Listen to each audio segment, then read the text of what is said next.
Come on, come down, come down. Come on, Who else Dad. is in the house? Who else is in here? Do you live My here? stepson is in here. How many other Help people? him out. Listen, That's it. I have 2 cats. everybody's out, Yes. but your stepson's still inside. Yeah, he's right here. Okay, yes. come out. Come down the road. Come on, come on. Come It's not safe to stay here. Come on. It's All right, not here safe he to is. stay All here. right, my dog is Come on. shaking. I know. Come down here. That's 287 code 23 victim. Fire victim. Okay. Come on. My 80 dog seconds is. right here. I Come know on. my dog. I know. Come on. I'm coming. You're seeing it. In a quiet Connecticut town where life hums along unnoticed, a mystery was waiting to break free. A man, missing for over 2 decades, stepped back into the world. Thin, shaken, he'd been kept in a house that hid him from everyone. Firefighters came to stop a small blaze. What they found changed everything. A man, weak and lost, saying he'd been held there for 20 long years. How does someone disappear for 2 decades in plain sight? Who could hold a life in silence? And why did no one catch on? This is his story. A boy taken from the day, a man shaped by shadows, a puzzle that sticks with you long after the answers come. The fire was out, but the questions were just starting. Inside the house, the air felt thick. Something wasn't right. Police moved through the rooms, hunting for clues. What they found turned everything upside down. Letters, dozens of them, tucked away, written in a rush. Each one asked for a way out. Each one carried the same signature, a name lost to time. But who were they meant for? Then they saw it. A basement, sealed off for years. The steps groaned as they went down. At the bottom, a mattress, a bucket, and ropes tied to the wall. He had stayed here. Not upstairs, not in view, but below, out of reach. The marks on the wall showed his fight. How long had he tried to be found? Next door, a woman saw it all happen. She said she'd watched the stepmother come and go. Always alone. Always quiet. But there was something more. Something she couldn't let go. She heard sounds. Soft bumps, late at night. She thought it was nothing. Now she wasn't so sure. Her name was Kimberly Sullivan. To the world, a widow living a plain life. To the boy she held, something else entirely. The letters led to her, but they didn't tell the whole story. A diary, a key, a drawing from years back. Pieces of a riddle no one could crack yet. The fire had shown the truth, but it took something too. Clues were lost, turned to dust. Time was slipping. Kimberly Sullivan was in custody, but her words didn't fit. What was she keeping back? And who else knew about that basement? The paramedics moved fast. The man they found was slipping away, skin tight over bones. Eyes deep. He weighed almost nothing, 68 pounds. Then he spoke. I wanted my freedom. That's all he said at first. For words. They landed hard. The paramedics stopped, waiting for more. Who did this? How long? 20 years, he whispered. Shut in. No doctor. No dentist. Barely fed, just bits. His teeth were worn. His frame was weak. 20 years without care. Without hope. Without a way out. They looked at him. A man barely holding on. Kept out of sight. Right where people walked by. He was free now. But danger wasn't gone. The doors closed fast. He was off. Racing to a hospital. But one question stayed. Who was he? And what kept him going all that time? The police stepped in. Kimberly Sullivan was caught, but the house had more to say. First stop, the neighbors. They lived 10 feet away. They had to know something. We never knew he was there. Never saw him. Never heard a thing. It was just her. She stayed inside. Kept the curtains down. No one saw. No one heard. A man held back, and they missed it. For 20 years. Could that be true? The house was empty. Dust thick. A smell like damp ground. They went downstairs. That's where it waited. They found it. His room. 8 feet by 9. No windows. No light. Just a box of concrete and quiet. A mattress. A bucket. Ropes. That was his life. The walls had scratches, deep lines dug in with fingers. Counting days. Or calling for help. One detective touched the ropes. Cold. Solid. He saw the scratches and knew there was a fight. A fight no one caught. Then they saw it. A picture. Tucked away. A boy. Smiling, maybe 10 years old. Bright eyes. Happy. It was him before the room took him. Keep me safe. That's what it said on the back. Someone wrote it. Someone let him down, and now the house was speaking. They had a face now, a story. But the questions got bigger. Who wrote those words? And what else was waiting in that house? He was a regular kid. No name stands out yet. Went to public school. Sat in class every day until he didn't. Around age 10, everything shifted. His father died. A car crash. Quick. Brutal. After that, he was gone. Kimberly Sullivan, his stepmother, walked into the school one day. Said he was leaving. Moving away. She took him out. No one saw him again. The school marked him gone. Day after day. Then they stopped marking. Teachers noticed. Some remembered his face. A quiet boy. Kept to himself. They wondered where he went. Maybe he moved, one said. Out of state, another guessed. But no one called. No one checked. His friends moved on. Neighbors didn't ask. The town kept going. Life rolled by. But he didn't. He faded. Right under their noses. And no one looked for him. Years later, they'd find out. He wasn't far. Just out of sight. Kept away by the one person who should have cared. Kimberly Sullivan. His stepmother. She pulled him from school. From the world. And held him there. For 20 years. Picture a room so small, so dark, it feels closed in. This was his world for 20 years. A bare mattress, worn and thin, was all he had. No pillow. No blanket. Just a strip of fabric on a cold floor. No lights. No windows. Just endless quiet. The air was heavy still, like it hadn't shifted in years. No bathroom. When he got thirsty, the user was there. Dirty water. It was all he could get. Food came sometimes. Bits. A piece of bread. A dab of soup. Enough to keep him alive. Never enough to feel full. Doctors later said it was planned neglect. Years of it. His strength faded. His body weakened. His mind stuck in a box of its own. How did he make it? What kept him pushing in that place? And who could do this to another person? But the room held more. Things that would soon show up. Keep a man alone for 20 years. Take away sound. People. Light. What happens to his head? Experts looked at this. They said his mind took a hit. No one to talk to. Nothing to see. Just walls and quiet. It's like being locked alone. People in cells lose it fast. Some hear things. Others see shapes. A week can break them. He had decades. His room was a dead end. 8 feet by 9. No way out. Experts said his thoughts folded in. Memories repeated. Time slipped. He scratched the walls. Kept track of days. Spoke to himself. Maybe to hold on. Maybe to feel real. But how did he stay together?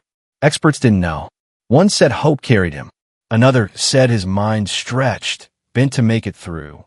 He told doctors he saw shapes in the dark. Heard whispers. Were they there? Or was his mind giving way? 20 years alone. No help. No exit. What was left of him when that door opened? And here's the catch. Some say he wasn't alone down there. Not in his head. Something, or someone, stayed with him. A boy vanishes. 20 years go by. Nobody blinks. How does that work? Kimberly Sullivan had a plan. She took him from school. Said he'd be taught at home. Filled out the forms. Signed them. Done. Rules were soft. No checks. No visits. A kid could slip off the map. He did. The state didn't notice. Social services? They didn't step in. No calls. No hints. His file sat blank. Dusk grew. He was off the grid by the books. Neighbors passed the house daily. Curtains closed. Lights low. One woman lived there. That's what they saw. I always saw the stepmother, one said. She'd wave. Walk the dog. Regular stuff. Never a kid. Not once. Others nodded. No kids ran around. No voices crossed the fence. The yard stayed still. Too still. But here's the twist. Someone came by once. Years ago. A worker. Asked questions. She smiled. Said all was good. They walked away. He was downstairs then. Shut in. Steps away. Why didn't they dig deeper? What kept them from that door? March 12th, 2025. Waterbury streets hum with tension. A woman steps out of her house. Hands caught. Face blank. Kimberly Sullivan is under arrest. Police move in. Cameras catch it. An officer holds her arm. She trips, pulls back. Her voice breaks through the noise. It wasn't me, she says. It was his father. Fast words. Sharp. Urgent. Officers keep moving. They know the charges. Assault. Kidnapping. cruelty, neglect. Each one hits hard. Each one links her to that basement room. They sit her down at the station. Lights shine. A table splits her from two detectives. She leans in. Her hands twitch. Craig did it, she says firm. He shut him in. I just went along. Her husband, gone since last year. She blames a memory.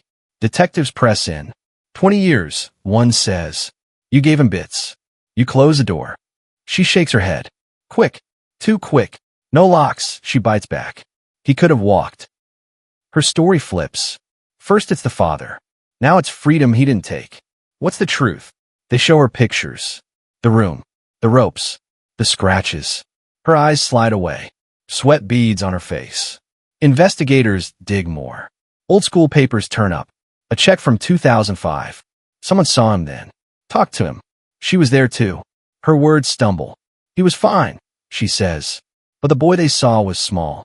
Quiet. Empty. Why didn't they stay? The detectives close in. Clues pile up. A neighbor recalls it. Late night thumps. A lock on the door. Her story falls apart. She's locked in. Prints taken. Photos snapped. But her words hang. Was the father part of it?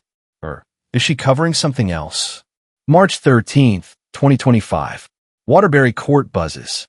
Kimberly Sullivan walks in. Hands free. Eyes low. The room waits. Her lawyer stands up. She's clean, he says. The prosecutor hits back. 20 years of harm. The judge looks on. Quiet. Charges ring out. Assault. Kidnapping. Cruelty. Each could mean years away. Experts jump in fast. Assault, one says.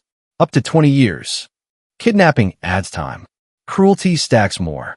She could be gone for good. But here's the catch. Her bond's set. $300,000. She pays it. Walks out that day. No tracker. No walls. The prosecutor slams the table. She's a risk, he shouts. The judge says no. Close watch, he rules. She's free. For now. Outside, Waterbury lights up. Crowds form.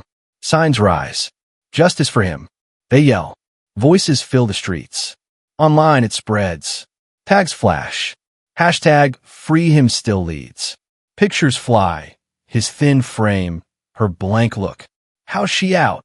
One post asks. Keep her in. Another cries. Thousands share. Hundreds march. Anger grows. Back in court, her next day waits. March 26th. Lawyers rush. Clues build. A diary found. Pages ripped. Words blurred. Whose diary? His? Hers? Someone else's? The judge starts the clock.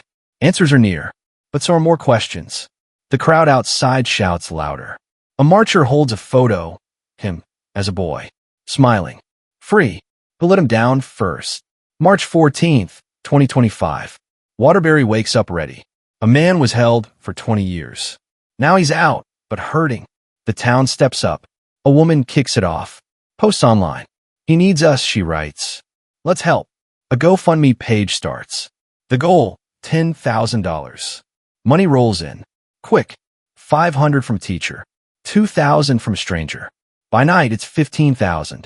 People pass his story. Faces he never met. Day 2, $20,000. Day 3, $29,000. Cash for doctors. Medicine. Food. Clothes. A real bed. Not a slab on the floor. Comments fill the page. Hold on, one says. You've got us, another writes. A town comes together. Strangers step in. But here's the twist. Some give quietly. No names. Big sums. Hundreds at once. Who are they? Why stay out of sight? The fund climbs. His story spreads online. A boy kept away becomes a man they lift up. But can money mend what 20 years took? He's breathing. In a hospital bed. Tubes in his arms. Machines hum. Doctors watch. His road begins here. 68 pounds. That's where he started. Skin over bones. Now he eats. Small bites. Soup. Bread. His stomach resists. But he keeps at it. Doctors check him. He's growing, one says. A pound. Then 2. His face softens. Slowly. His eyes clear. A bit. Therapists sit with him. Daily. He looks at them. Silent. They talk. He hears. Words are tough. He says one day. They smile. It's a step. He learns again. How to trust. how to meet eyes, how to walk steady. 20 years took that. Now he grabs it back. You want a regular life, a doctor says. Drive a car, work a job, small goals, big moves. But his voice wavers when he says it. Then he whispers more. I saw her every night. His captor, in his sleep, following him. Is he truly out? April 2025. The case keeps moving. Kimberly Sullivan's trial closes in. Clues pile up. That diary, found in the house, gets read. Pages speak. Secrets slip. Her next hearing's set. May 10th. Prosecutors push to hold her. No bail now. Her lawyer pushes back. She's no risk, he says. The judge listens. Outside, voices rise. People want change. This can't repeat, they say. They blame laws, systems. Homeschool rules face questions. Check them, voices demand. Knock on doors. A petition grows. 10,000 sign. Then, 20. Welfare checks get heat too. One look wasn't enough, a marcher says. He was there. Fading. Calls for new steps spread quick. Lawmakers hear it. Talks start. Plans form. Regular checks. Closer watch. His story drives it. But will it stick? Back in the hospital, he watches. TV glows. His face on the screen. People stand for him. He blinks. Stays quiet. What's in his head? And here's the catch. The diary names someone. Not her. Not him. Someone else. Who were they? Are they still around? May 2025. A hospital room shines soft. He sits up. Thin but tougher. The fight's not done, but it's new now. His hands hold a spoon. No ropes. No locks. He eats alone. Quiet. A nurse watches. Smiles. He doesn't smile back. Not yet. Outside, grass moves in the breeze. He looks through a window. First time in 20 years. Blue sky. Birds. Life. His eyes don't move. Doctors weigh him. 80 pounds now. Strength builds. Slow. Sure. Each bite lifts him up. Each day pulls him away from that room. A therapist gives him a pencil. He draws. Lines wobble at first. Then firm. A house. A door. No locks this time. What's it mean? Visitors come. Strangers from the fundraiser. They bring gifts. Clothes. Books. A radio. He touches them. Slow. Like it might fade. One day he speaks. Thank you, he says. Voice low. Rough. The room stops. They nod. Tears drop. His don't. But here's the twist. He asks about her. Kimberly Sullivan. Is she gone? His voice breaks. They don't answer. Not yet. After 20 years in shadows, he finally sees the day. Step by step. Breath by breath. But questions stay. Will they ever go? He walks outside. First time. Sun touches his face. He blinks. Stands still. Free. Alive. But who is he now? Subscribe for more stories like this.